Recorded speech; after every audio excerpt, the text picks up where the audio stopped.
we'll get it a little bit more consistent. Yeah. Now that we're now it's part of the plan and actually the team executing it, and having the space. Team is vital, man. Team is vital. And just having it be part of their workflow is incredibly important. Yeah.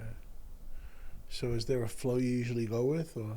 No. Okay. Fair enough. I did one last week, a couple weeks ago. That was, we got like 30 minutes in, and she was like, "When are we gonna start?" I was like, "We're in the middle of it. Why don't you introduce yourself?" You know. She was like, "Oh, cool." Then she messaged me after work. She was like, "Make sure you cut out the beginning when we actually started, because I was saying some things that I didn't know we were recording." And I was like, "Don't worry, we won't make you look bad." So, well, I'll always send it to you and everything afterwards, so that way you're able to see it before it goes out. But awesome. I normally don't have a flow, but I do want to start with something for this episode. And it's something that you texted me this morning, because it came up in conversation since then. What's that? Which is, you were doing a speaking engagement this morning in the Bronx, so you said, "Hey, I might be a little bit late. I'll give you a call when I'm leaving." And then I said, "Sounds good. Good luck with the speaking gig." Mm-hmm. And you said, "Luck is for leprechauns. We create our own destiny. But thanks, bro." Right. And I just had someone in before for a meeting before you came in. He just left like 10 minutes before you walked in. And he was talking about like the universe, because I was telling him all these opportunities that are coming up and all these great things that are happening. And he was like, "Yeah, man, it's great. The universe like always puts these things in front of you." And I go, "Well, according to Joe, it's not the universe, it's not luck, it's everything that we've done to get to that point." So is that like a mindset that you have? So I believe that God, the universe, whatever it is you call it, right, definitely plays a role in that. But I don't believe God rewards wishful thinking. I believe he rewards aligned action. Teamwork makes the dream work, right? So it's about, that lane is created for you, right, by God, the universe, infinite intelligence, whatever it is you choose to use. But it's our duty as spiritual beings living this human experience to go and fill that lane and to go and create that path. And I believe that the choices we make in our life is what creates the life that we live. That was exactly what I said to him in a less eloquent way, I guess. When I said it was,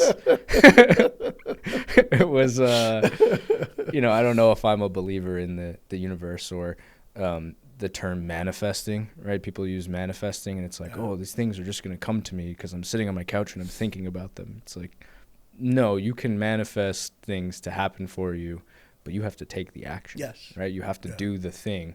And this whole conversation with Don, who was here before, who I was having the meeting with, was revolving around me telling him everything that's going on in our world, because he's going to potentially be able to come onto the team and help us. Mm-hmm. And so I was just being as open as I possibly could about what we're doing, where we're going, how I think we're going to get there. Yeah.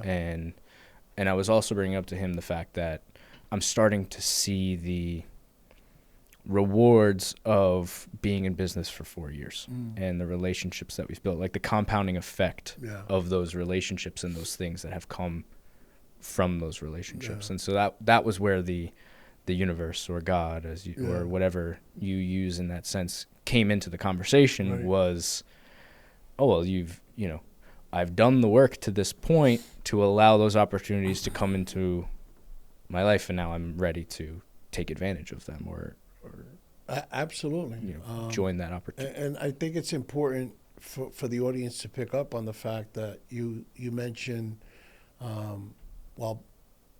transparency. Mm-hmm. And when you're building a business and you're in business and you're building relationships, transparency is vital for success, right?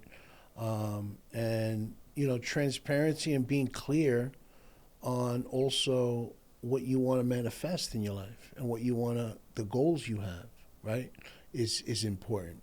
And you nailed it when you mentioned manifestation and just saying, "Oh, I want this to happen," and all of a sudden that shit happens. That's not realistic. No. You know, it's about taking action on what it is you want. It's important to dream big. I was just talking in a school and I was telling the kids, man, don't ever stop dreaming. Like, don't lose that imagination that you have, because something happens as we get older, right? We start worrying about what other people think. Then we start, imposter syndrome kicks in and self-doubt and worry, and it kills our imagination. And, man, once you stop imagining, you stop growing, Mm. you know? I'm going to read you something else that it's going to take me 30 seconds to find. This was something that I was talking about with Don, because we're developing a relationship, right? And I'm being as open as I possibly can so that he has that transparency to determine, is this a good opportunity for him? Can he actually help us with what he thinks he can help us with, and all of that? And I used AI to help me write a job description. And one of the things it wrote that I would not have thought of, but that was incredibly, I think it was just the perfect sentence that it put together. This is in the who you are category and the must-haves category of who this person needs to be to fill this position. And it said, a systems thinker who can turn chaos into process without killing creativity. And the reason that was so, that stuck out to me so much was, oftentimes we're trying to operationalize a business here. We're trying to put in a process, and that can take away from the creativity and the magic of what it is we do with the media and with it. Like, we're in an inherently creative and fun business. People who work with us should have a good time working with us. They should, it's for a purpose strategically in their business, but it should be something that they enjoy the end product of, and that, like, at the end of the day, they can walk away and be like, we had a good time. Like, this is a cool experience overall for us. It was fun to do this. And yes, it should benefit the business and, help them reach their goals. I think that that's something that a lot of people miss when they're doing their job, building a business. They forget to have fun while doing it.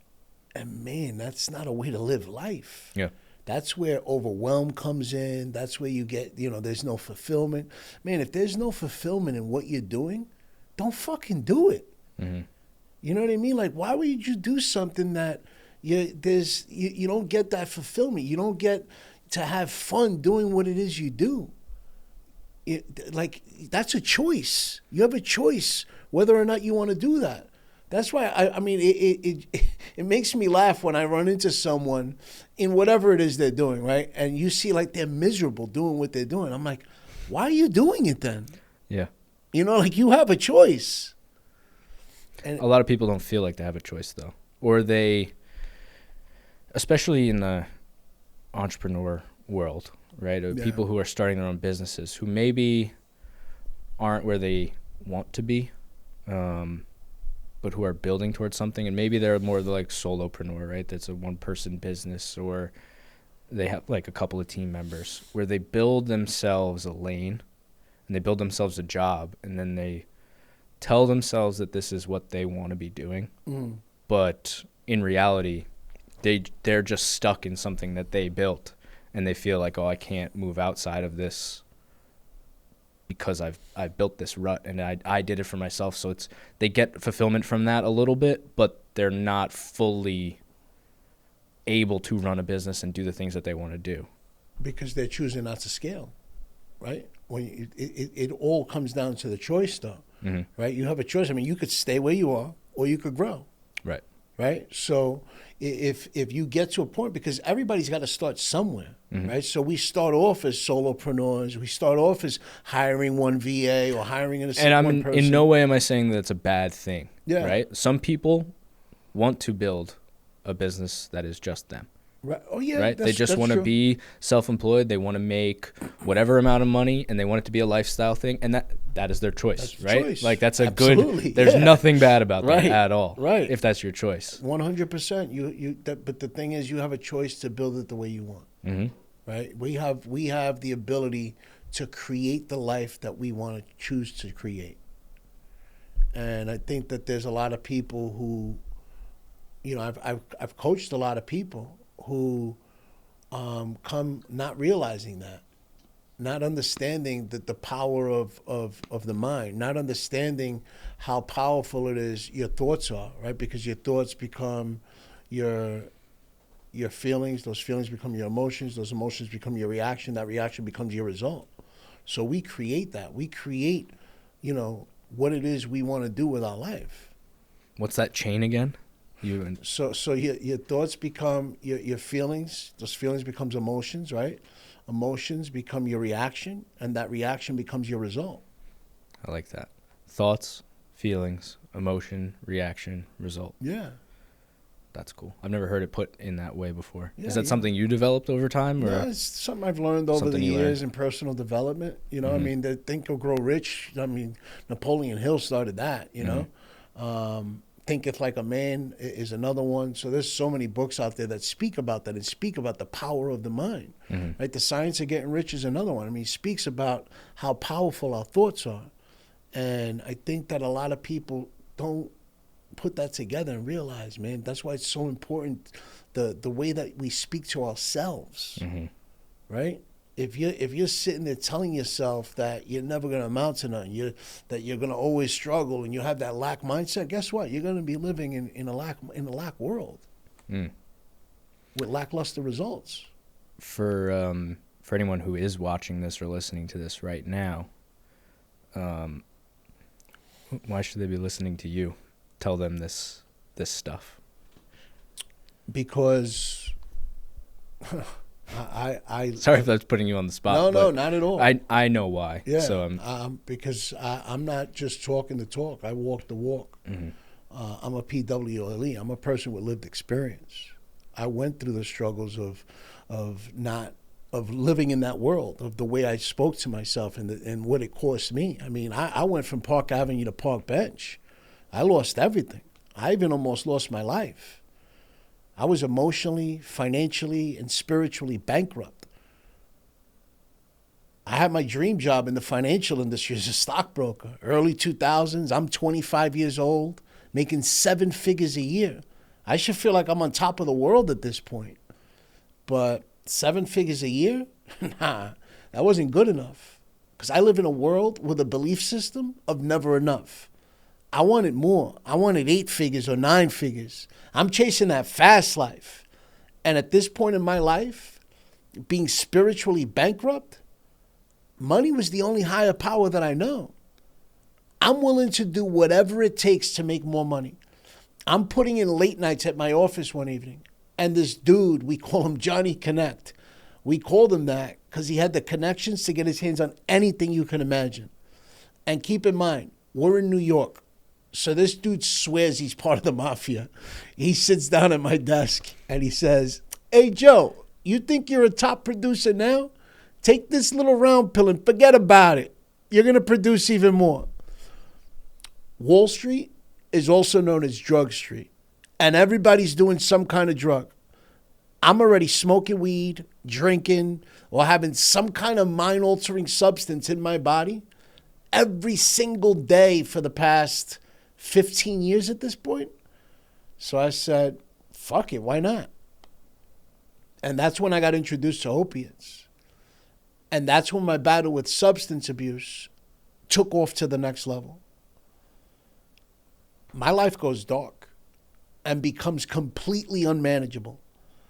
I'm risking my life every single day. I overdosed twice. The last time, it took 6 cans of Narcan to bring me back to life. 6 fucking cans of Narcan. That same night, I'm laying in the hospital bed. I wake up. I pull the EKG electrodes off my body. Leave the hospital against medical advice. And then when I get outside, Steve, it's the middle of winter.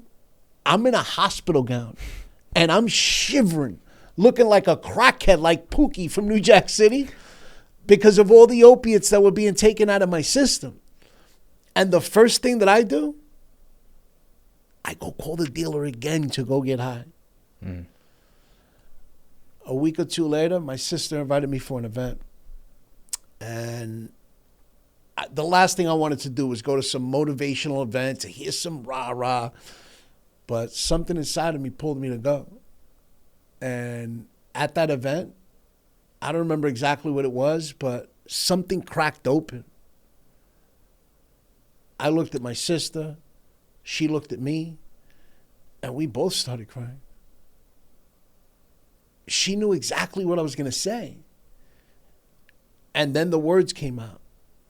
The words my family was waiting to hear for over a decade.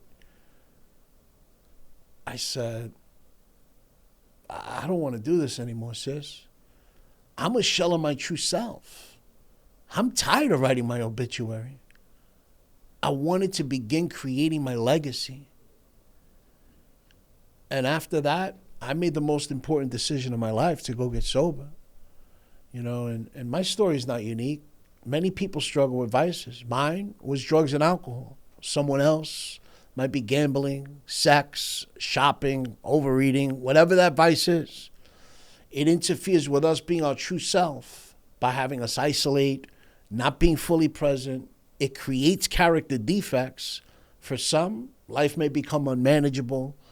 They may lack direction. Some people lose motivation and their self-esteem.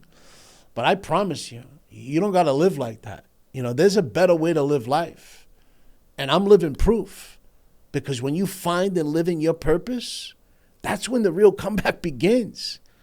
But it's not an overnight success, right? I mean, it took me nearly a decade to regain control of the steering wheel in my life. Over the years, I had a lot of coaches, did a lot of self-help programs. Some worked, some didn't work. However, I was able to put together some powerful strategies that helped me build a foundation to create my own destiny. And I believe that finding and living in your purpose is the ultimate comeback code. It transforms spiritual alignment into unstoppable success. You know, and I've done a lot of work. So I don't just talk the talk. I walk the walk. Like I immerse myself in the business. I'm a student of the game. You know what I mean? So I don't just go out there and speak to audiences and coach people. I did the work to get to where I'm at. This took years and years of putting things together, throwing things out, seeing what sticks, seeing what doesn't. You know what I mean? Like, people think that it was just like, oh, all of a sudden I'm a speaker. No, man. I after achieving sobriety, I was able to build another successful business in the financial industry. And even though I was crushing it and living this incredible life, something was still missing, bro. And God kept nudging at me and pulling at me, telling me that my journey is not complete and that I had more to accomplish in life. And for years after getting sober, I kept asking God, man, how do I give this back to you? I can't give it back to you in a physical form. You don't exist physically. There's not enough thank yous in the world to express the amount of gratitude that I have for you saving my life. Not just the 2 times that I overdosed. What about all those times that I drove home and don't remember how I got home? Or what about those times where I was in a hotel room where I should have ended up dead, but I walked out alive? I mean, those aren't coincidences. Those are God incidences. But through this journey of personal development and sobriety, I learned the big difference between religion and spirituality. And I learned to build a relationship with my higher source that I call God.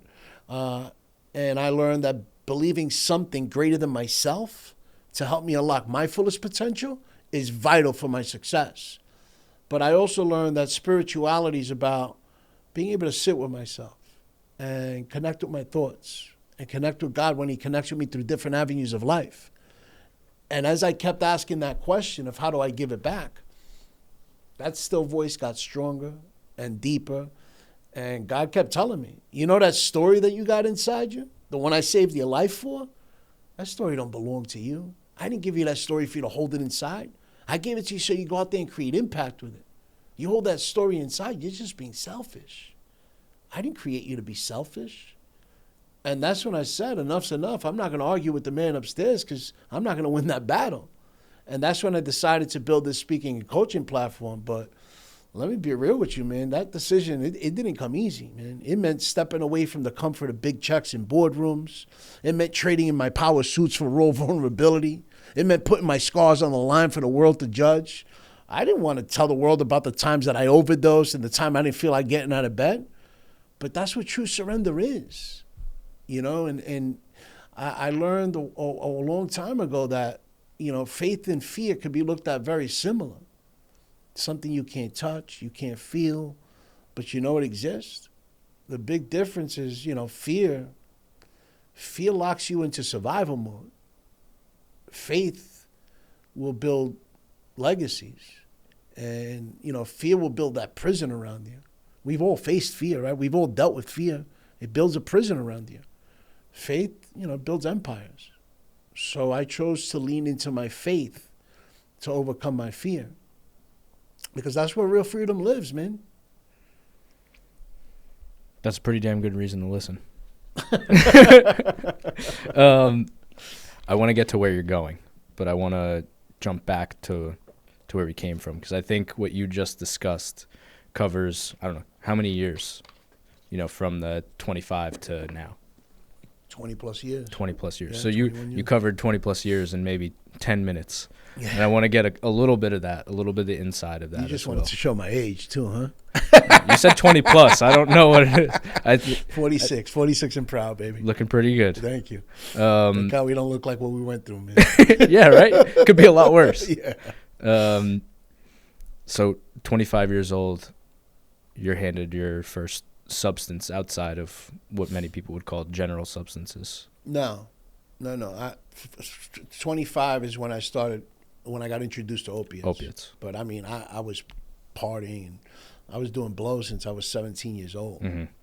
Right. Look, my senior year in high school is when I tried my first line of cocaine. So from 25 from opiates, right, to the decision to become sober, till that moment that you went to the event with your sister. Yeah. I want to dive into, like, at what point did the downward spiral begin? Was it the moment that you took that first opiate? No.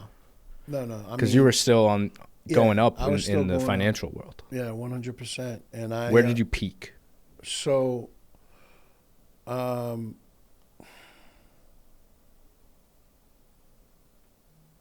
peak, I guess, could be money, right? If your goal was, I'm making 7 figures and you wanted to get to 8, like, where was the peak? So I think that, you know, because there was a long time where I was using, and I was one of those who used and was able to still be able to function and perform. Well, it reinforced the habit, level. Right? Yeah. Of like, hey, I'm using this thing. Right. This is what's going to get me to that next level. Yes, which is why when, you know, I tried opiates, I mean, for a lot of people, opiates got them down and out, but it gave me energy. Like, I was able to get on the phone and pitch more. And, dude, I would go out for liquid lunches, come back, raise millions of dollars. And I thought that it was the substances that was making me as good as I was. But it was me the whole time, you know? But I would say, so making all this money, boatload of money, and then things started to spiral out of control, I would say 5 to 7 years after I started with pills. Okay. So you're about 30. I was in my early 30s. And then I started to realize life was becoming unmanageable. Making all this money, but I was still fucking around with bills, not paying bills on time. What's going on with family and loved ones at this point in your life? Well, I have 2 beautiful, amazing children. And the one thing about my family is my family's always been supportive. But I was good at hiding it for a long time, you know, because it was fun until it wasn't fun, right? Because I thought I had it under control until I didn't have it under control. So my family was always supportive, and a lot of the time, I mean, they knew that something was going on, like I was getting fucked up, but they didn't know to what extent, you know? And then my mom, who played both my mother and father, she was my jack of all trades, she was my everything. And we were super close like this, man. And my mom passed, And when my mother passed, I said I'll never stick a needle in my arm. Next thing I know, I couldn't get pills one day and got introduced. Hey, I could get you a bag of dope. And I said, all right. He's like, it does the same thing. You won't be sick. I said, all right, let's do it. First couple of times I sniffed it. And then I saw the guy who gave me the dope. I saw him shoot. And I was like, whoa, what the fuck? I want some of that. As psychotic as that sounds, right? And I started banging. And then I was risking my life every day, When my mom passed, my life went completely upside down. Is this around that time? When was this? This was right after my mom passed. What year? My mom passed in 2016, 10 years ago. I got sober in 2017. So you were already kind of in that downward spiral. I was going down. I was in a dark place, but it was. I mean, there was no darker period than when my mom passed. That was the darkest period of my life, and that's when I started. I overdosed twice that 1 year. What does a day look like in 2016 for you? Man, I mean, walking around empty. Are you working? Or are you? Yeah, I'm working. Still producing, but empty. All the success on the outside didn't mean anything because I was empty on the inside, spiritually bankrupt. Mm-hmm. That's why the people I help are people who end up, successful, all this money on paper, but there's emptiness inside because I've been there. I know what that feels like.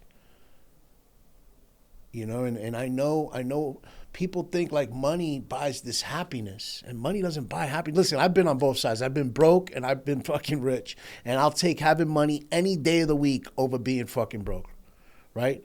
But money doesn't buy happiness, right? And I mean, look at the famous people alone, right? Michael Jacksons of the world, Elvis Presley, Marilyn Monroe, Robin Williams. The list goes on and on. I mean, these people had the world by the balls. Mm-hmm. And they ended up taking their life. And that's just the famous people. What about the average billionaire who's empty inside and throws himself off the 52nd floor window? Why? Because something's missing. And it's that connection to something greater than yourself. It's that being spiritually bankrupt. Mm-hmm. So you went to this event with your sister. What year was that? 2017. 2017. So this is the year after the overdoses, year after, call it rock bottom. Yeah.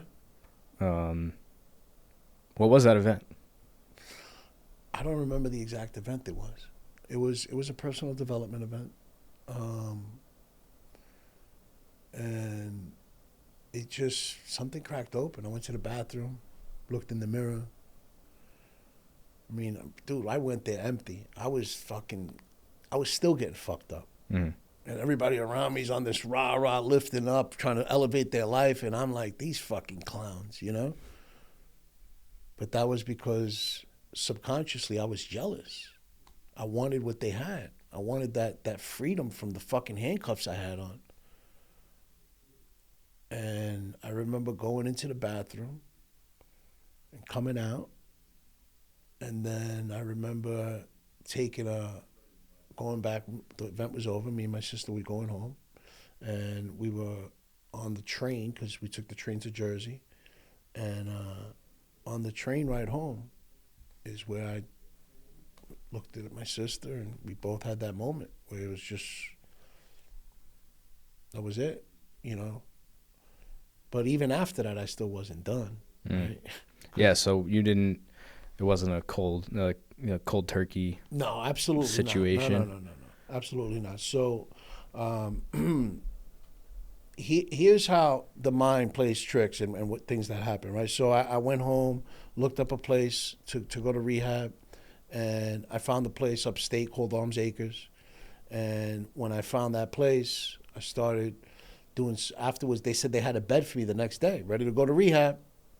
All right, sign me up, let's go. I hang up the phone, and my mind starts playing. My mind's like, man, do you really want to do this? How do you know this place is good? Paradigm shifting the other way, right? And I found out that someone, I looked online, did a little research, I found out that someone overdosed at that rehab. Like, that's the first person that ever overdosed at a rehab. Right. But that was my way Your out. own excuse. It was my way out, Yeah. making excuses. So I said, nah, fuck that. I'm not going to this place. And, you know, sometimes we have plans, but God laughs at them.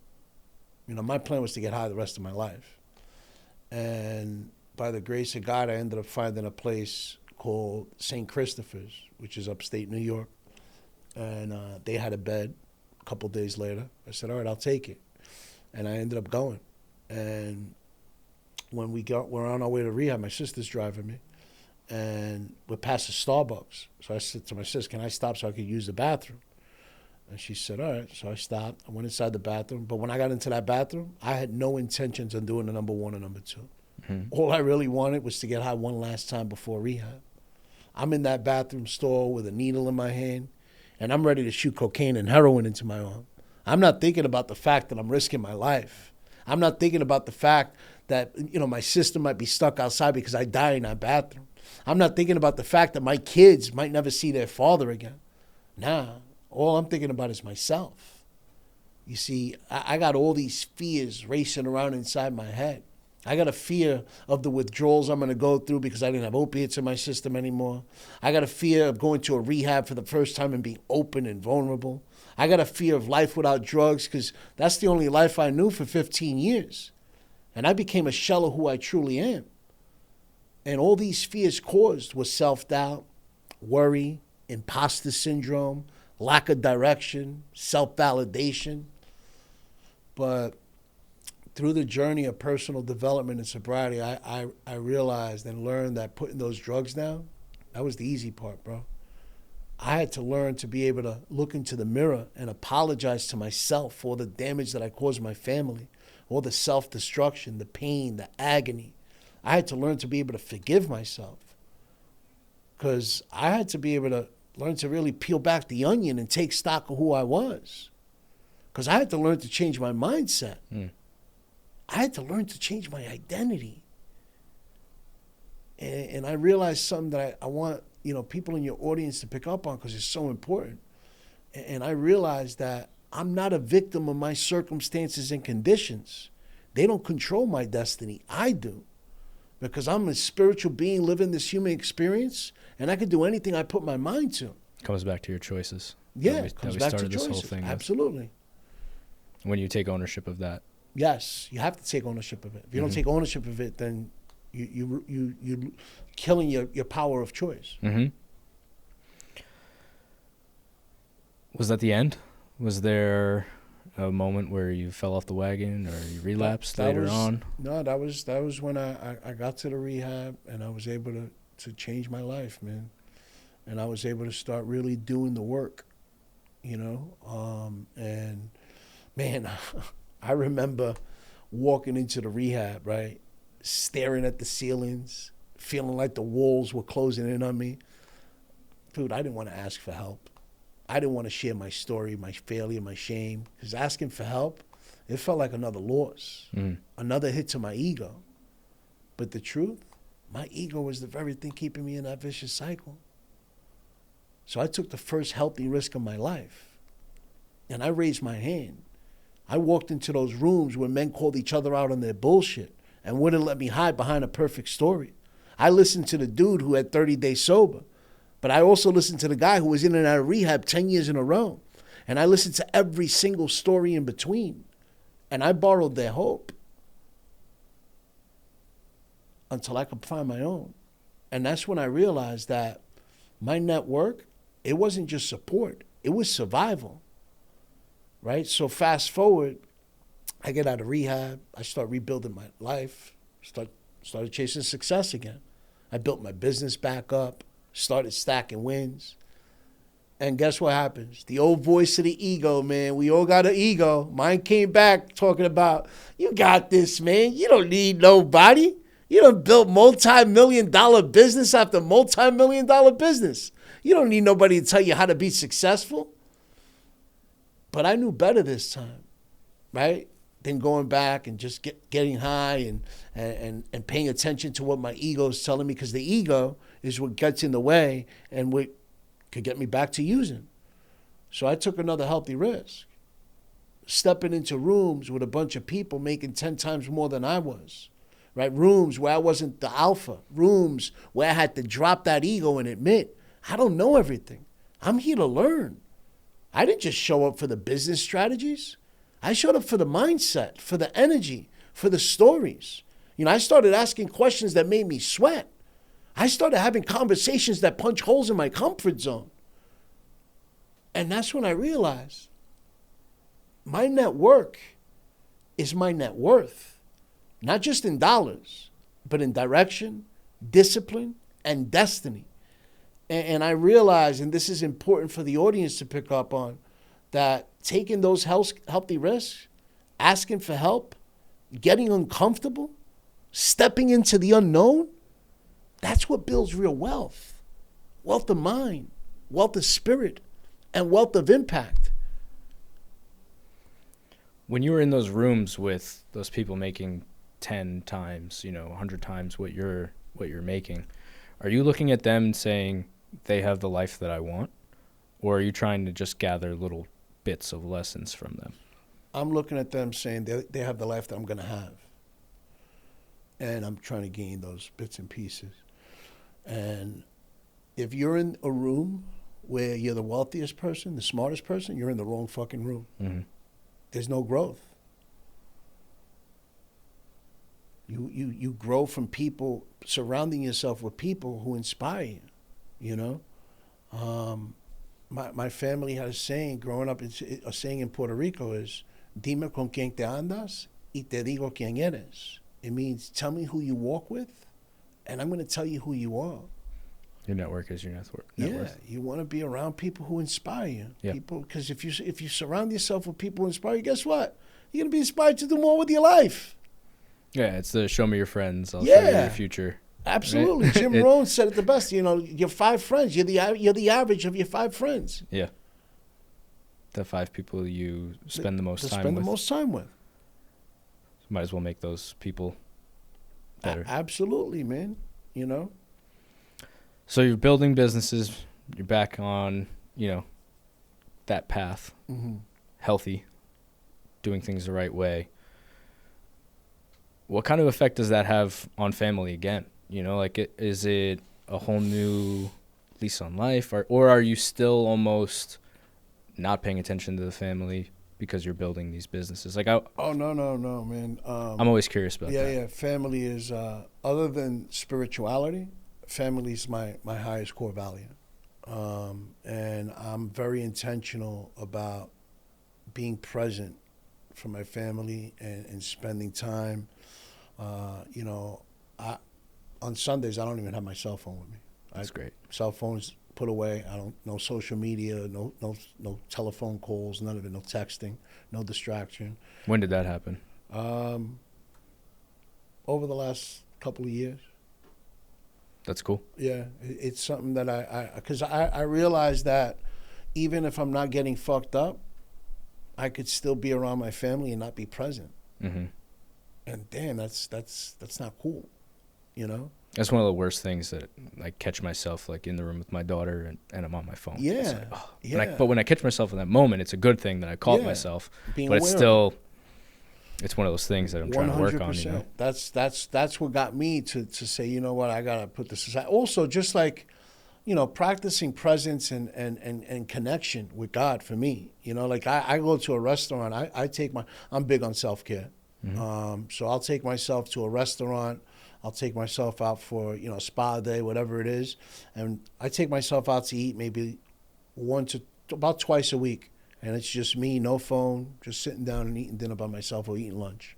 What do you do during that dinner or that lunch? I feel like we're in an era, and maybe this isn't unique to today, but because we have our phones, it's a little bit more prevalent of people are always distracting themselves with something, right? Yeah. Someone asked me the question once, it was when's the last time you did nothing? And it's I don't know if I've ever done nothing, right? You're always thinking about something, right? Or even when I'm meditating, I'm doing something, right? Yeah. It's a disconnection. But I guess what are you doing in that time? Is that would you consider that meditation? So yeah, because it's a time for me to connect. Prayer, Right? maybe It's a time for me to meditation. connect. I look at it like God is sitting across at the other side of the table for me. My mom's sitting on the other side of the table for me, and I'm just connecting.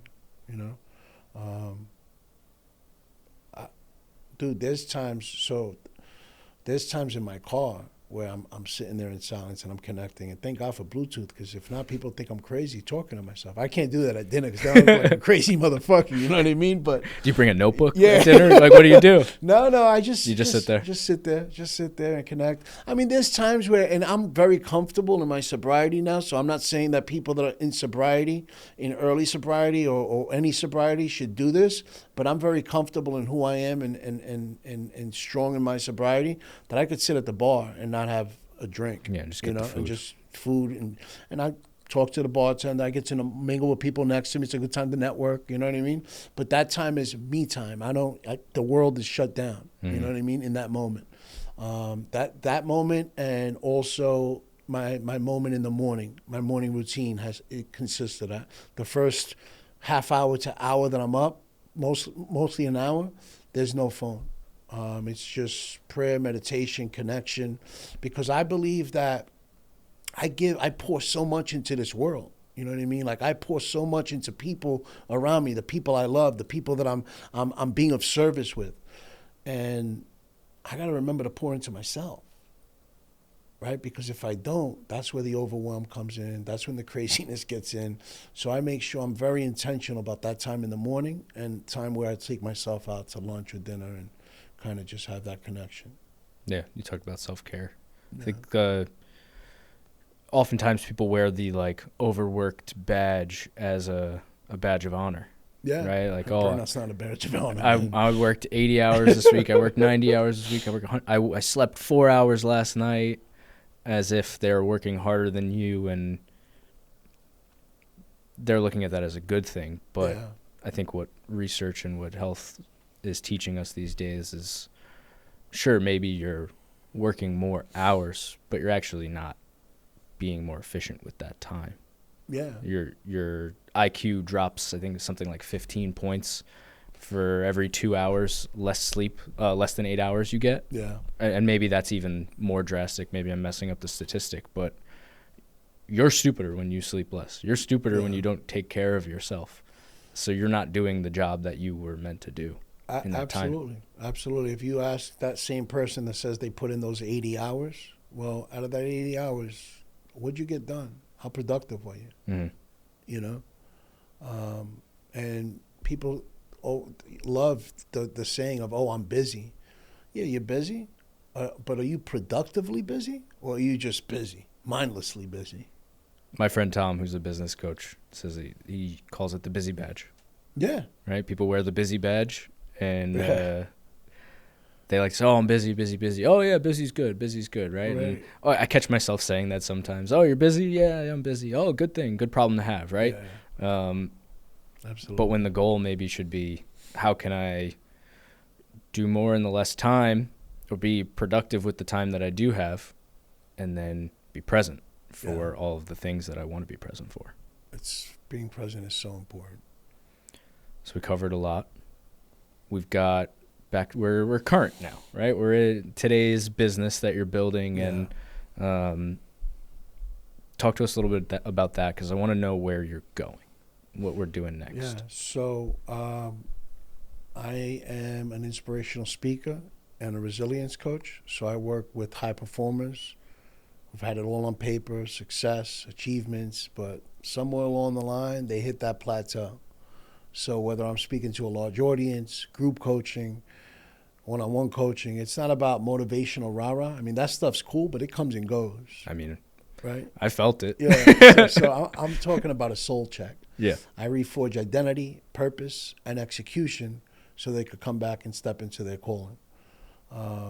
And man, I got to tell you, there's no drug, no alcohol will ever give me that feeling that I get when I'm able to empower someone to transform their life. I mean, that's the gift that keeps on giving for me,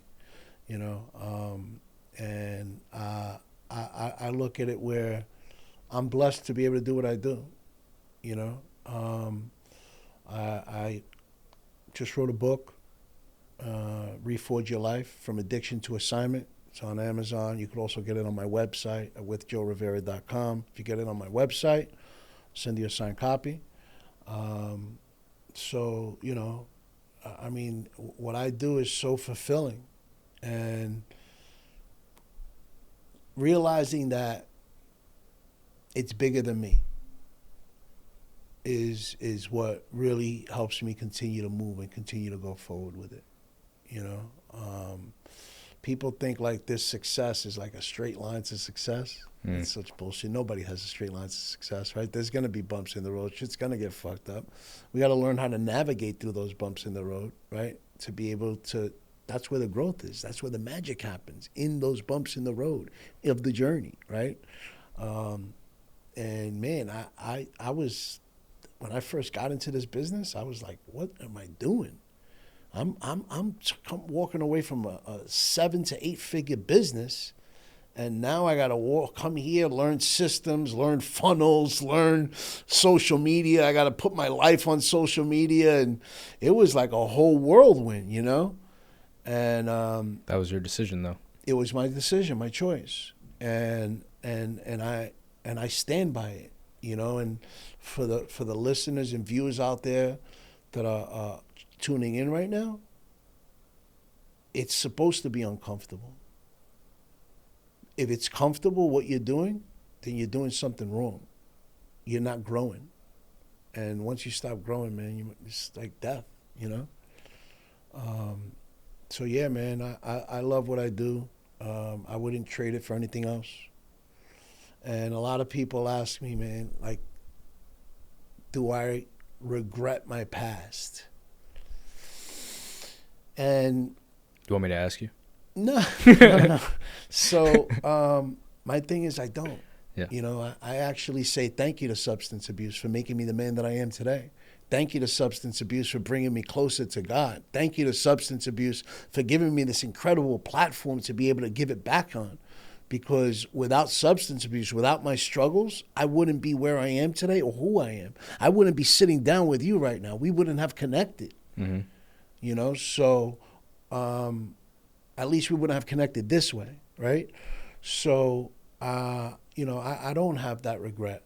You know, if I could go back and ask myself 20 years ago or tell myself some advice, yeah, of course I'd say no to drugs. I'd say, but the one thing even more than that, don't be afraid to ask for help.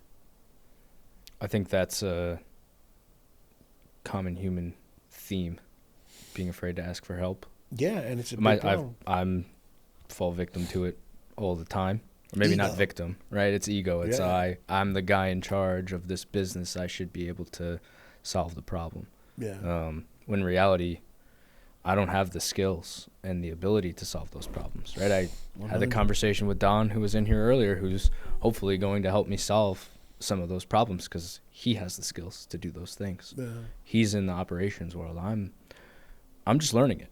You know, I don't have all that. So Right. that's the next step, is to learn that thing. How did you know what you needed to learn? I didn't come in knowing that's what it was, Right. you know. Well, but that's the problem. So trials and tribulations, right? Because I came in from a world working on Wall Street, working in the financial industry, where I was always top producer or owner of the company, and you know, I ran the show. Mm-hmm. And without me, the show didn't go on. So coming into this business, I'm like, you know, I could do this as a solopreneur. I could hire maybe a VA, and I'll be good to go. I could do everything else on my own. I had to learn that the hard way because, like I said, learning funnels and systems and social media and all. So then I started to realize, oh shit, you know what? I don't have to do everything on my own. I could delegate responsibility and focus on what I do best, which is speak and coach. Mm-hmm. I don't want to learn how to create a funnel. And do I know about them? Yeah, because I have to educate myself so that I make sure that my team's doing the right thing. But I don't want to be in control of social media and posting. And I mean, dude, my life would be upside down if I had to take all of that on at once. I wouldn't be able to be as successful as I am. I wouldn't be able to be of service and be my true self because I'd have all that other stuff, that all those other hats that I had to wear. So I said, you know what? What hats do I need to focus on wearing? Which are the main hats I want to wear, right? And that's when I started to learn that I could wear the speaker hat. I could wear the coach hat. That's what I do best. I could hire someone to do my social media, hire someone to handle the funnels, hire someone to, handle the tasks that I don't want to deal with. Mm-hmm. And thank God for my team, man. I'm so grateful for the team that I have in place because without them, I would fall apart. It's easy to look at a person like you or a brand like yours and go, this guy's doing everything, right? And people wouldn't know unless you're talking about it that you're building a business, you're building the team behind it. Yeah. I think that's a unique problem that we have in today's day and age with social media, in that people are seeing we had someone in here a couple weeks ago who was saying he owns a gym and he's got a young trainer in the gym with him who's becoming very good. He's learning, he's doing all these things, and one of their clients who lives up here in Lloyd Harbor owns like $100 million plus business, financial firm, and he's got like 300 Instagram followers or something. Like, he's not building his business through social media, right? That's not how he did it. But to see that disconnect between that 20-year-old trainer who's coming up and be like, wait, you have a $100 million business? You have 300 Instagram followers. That's how they equate They do. value, right? There's some type of social value that's approximated by them. Like, oh, how could you possibly do that? You have 300 Instagram followers. It's like, but then you look at the people who have the millions of followers, and they may not have a thriving business. They may not have this thing. They may not have the team that you have built over the years, and that the people that you've collected to create this system that works for you. I don't know. It's a unique thing that I see today happening a lot, where younger people, I guess, more so than older, look at the follower number and equate a value to that. And that's so wrong. I mean, the follower number doesn't mean shit. Well, it's part of the game. It's part of the game, but it's not what makes the person successful, right? And also taking it, I don't want to turn it into a whole social media conversation, but what you see on social media is not always the truth, right? I know.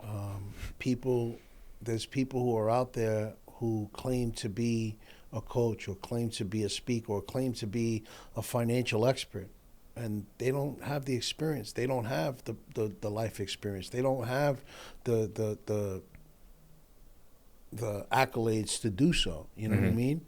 That's why I asked you the question at the beginning of this. Why should people listen to you? Of course. Because I know why people should listen to you, right? And it needs to be prefaced in that way. Like, people need to know the backstory to understand, like, this guy's not blowing smoke. He's not just preaching, right? You're, like you said, you're walking the walk. Yeah, and it's important. That's why it's important to know who you're jumping into bed with, right?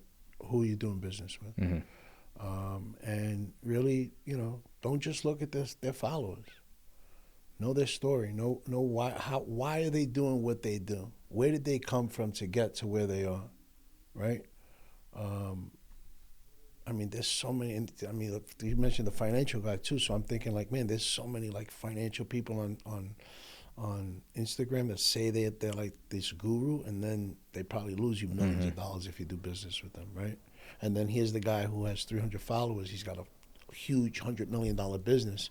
That's the guy I want to do business with because he's got the resources. He's got the backing. He's not just talking the talk. He's walking the walk. Yeah, if he wanted to be a public figure on Instagram, he certainly could be. Yeah, right? Absolutely. He's just decided, dude, I don't want to do that. When I was in the financial industry, I had no intentions of being on social media. Has there been? That's actually a good question that just came to mind. Has there been any downsides to, as you said, sharing your whole life on social media? I mean, in the beginning, it was like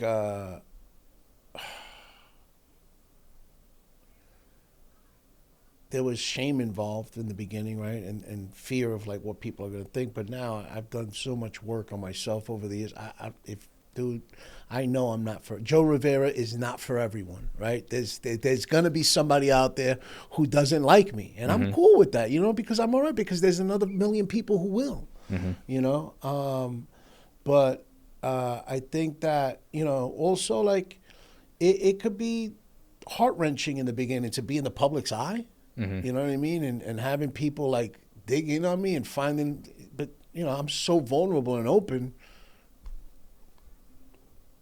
It doesn't matter anymore, So You have to find your people. yeah, find your people, and that goes for anybody. Who are your people? Like, and we could talk about it in the lens of like, who are the people that you enjoy spending time around or that you want to get to know? But we could also talk about it in like, who are the people that you're helping? Who are these high performers that are spiritually bankrupt that you're helping find a new identity? Yeah. So people, we could start with the people that I'm helping, like you said, right? People in the financial industry, business leaders and entrepreneurs who rely on their performance to create their income. That's the world I come from, right? So high commission sales, business leaders, entrepreneurs, people in the health industry, real estate. I mean, all walks of life, man. I deal with so many different people. Everybody's like a snowflake. They're all different, But that's the main audience, and the people that I see come the most are people who rely on their performance to create their income because they resonate. And those are the people who end up, that could be working and kind of lose that drive, lose that momentum. And then they do hit that wall of exhaustion, right? I mean, we've all been there as entrepreneurs, right? I mean, there's times where you're like, oh, shit, I don't know if I could do this anymore. I'm fucking check to check now. I mean, damn, in the beginning, it's like check to check. Like, where's this money going to come from? How am I going to do this? So, and then there's people who are ultra successful who I do business with, right? Because they hit that plateau, making $5-10 million a year, and they can't get past it. And then they feel that there's an emptiness inside because they're stuck, and the rest of their life becomes stuck. But it's mostly in the mind, right? If you could rewire your mind, you could rewire your results. How do you help people rewire their minds? How does one go about rewiring? Well, I mean, I have a coaching program that we work through, 12-week program. Starts off as a 12-week program, and we dive in. We get clear on the obstacles that are in their way. We get clear on finding their why, not just their why, but their what, right? And also, it's about cracking through those limited beliefs. If there's someone watching who I hope they find a way to work with you, but let's say they don't have the money or they're not going to invest in the program, but there's something they can do right now to rewire or get unstuck or do something. Like, what would you say to someone who's watching would be that first step? One thing that's really important is the words you're saying to yourself, right? And how you talk about yourself. Self-talk is so important. Because if you're telling yourself negative things about yourself, those negative things are going to become your reality. Was it you that I mentioned the platinum rule to? No. Okay.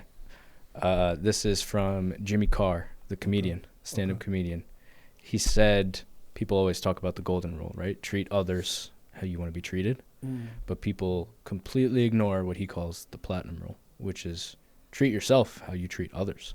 Yeah. If you if I talked to Brian the way that I talk to myself sometimes, Brian would fucking hate me and he would not be here.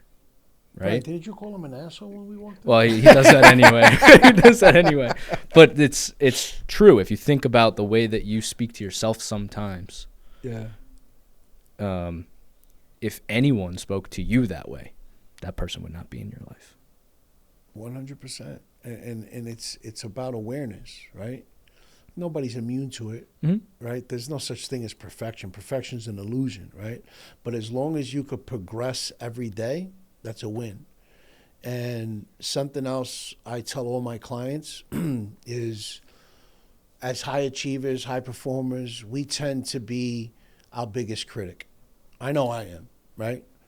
But I also learn that I have to be my biggest supporter and give myself grace and celebrate my wins is so important. No matter how small they are, celebrate the wins. Take yourself to dinner. Take yourself for a spa. Take yourself on a trip. Whatever it is, celebrate the wins. Or you and your significant other, whatever it is, however, whatever your life is, right? But celebrate those wins. And I think that so many people get caught up on the everyday hustle and bustle that we forget to celebrate those wins. What's next? What's next? Yeah. Yeah. What's your goal? You know, we talked about how, bless you. Excuse me, thank you. We talked about how you're in this phase of life where you're serving others right now, and you have that like higher purpose. But what's the goal for you?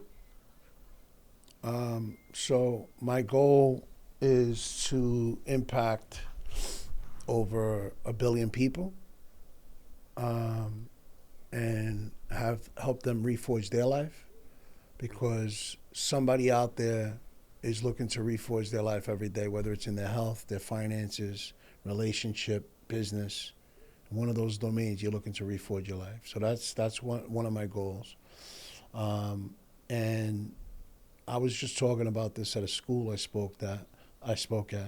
What kind of English was that, right? It's okay. So I was speaking at a school, and I was telling the kids, like I mentioned to you earlier, about don't stop dreaming. And I always say my dream's never gonna end. It's gonna continue to go on. And because what I leave behind is my biggest goal, my legacy.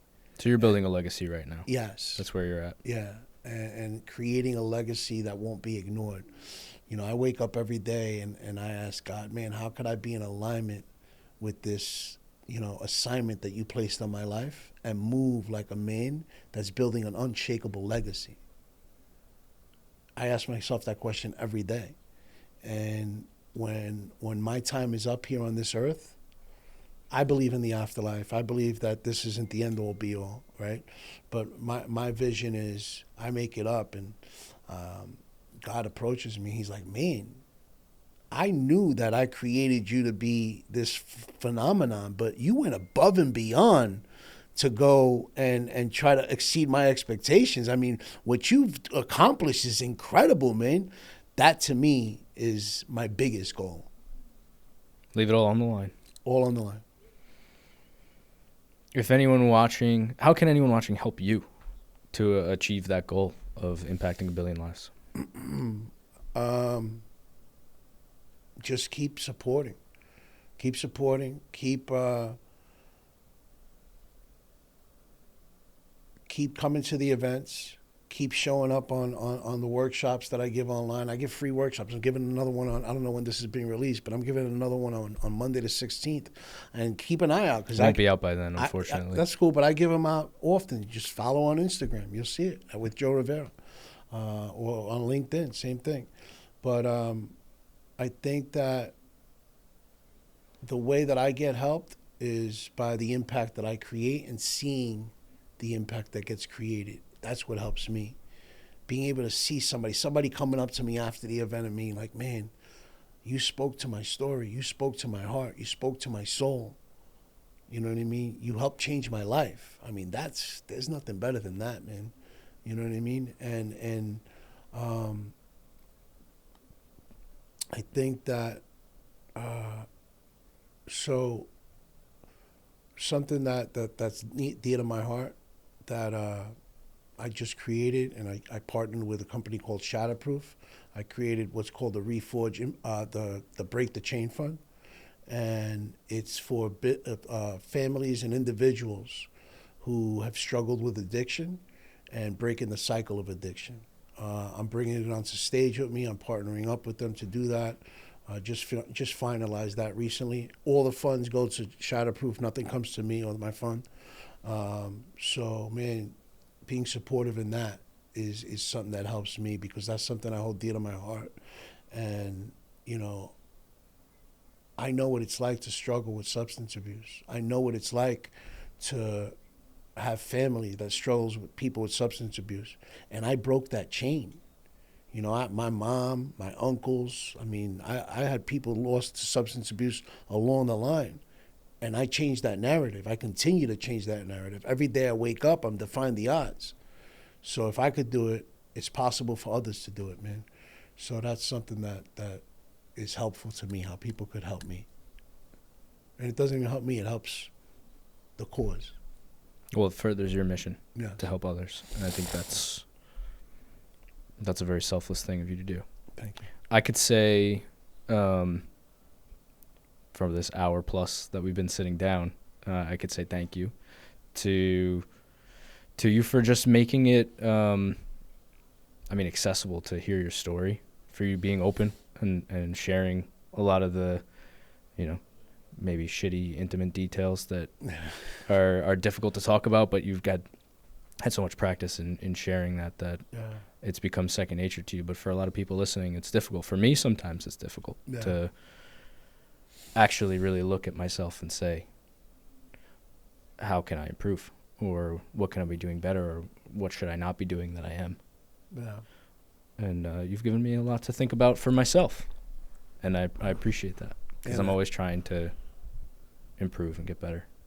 I appreciate you, man. I appreciate you having me on the platform. And I want to say that what you're talking about is doing moral inventory in yourself.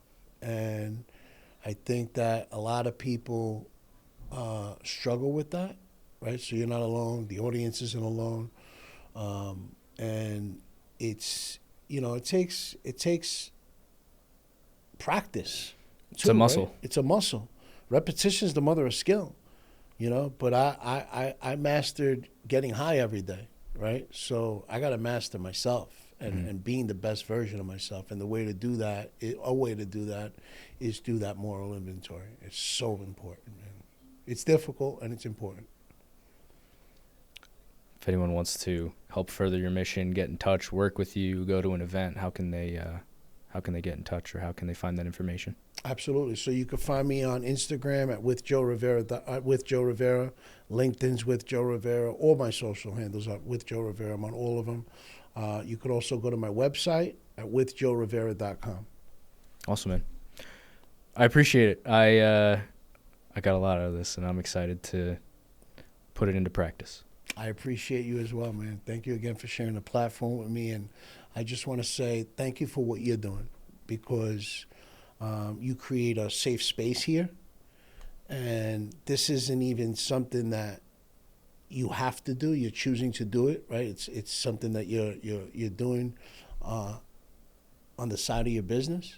And I love what you're doing out there and the impact you're creating, bro. And bringing people on here to be able to share their stories, share their experience. And it takes courage to do that. I would love to say it's selfless, but it's definitely not. I get so much out of these conversations. Damn, you took it away. I know, no, but I learned so much, and I hope that other people watching learn. I know I don't have a tremendous audience, but the people who do watch and the people who I'm connected with who are in my network, I know watch these, and I know they're people who can benefit from hearing your story and learning the lessons that you need to teach, or that you are teaching. And I'm one of those people. So, it's a little selfish. I get to learn from this, and I get to connect with great people like you. Hey, and I appreciate that. And you know what? In order to be selfless, you got to be selfish first anyway. So there you go. Still spitting lessons. Thank you, Joe. Thank you, brother. I appreciate you.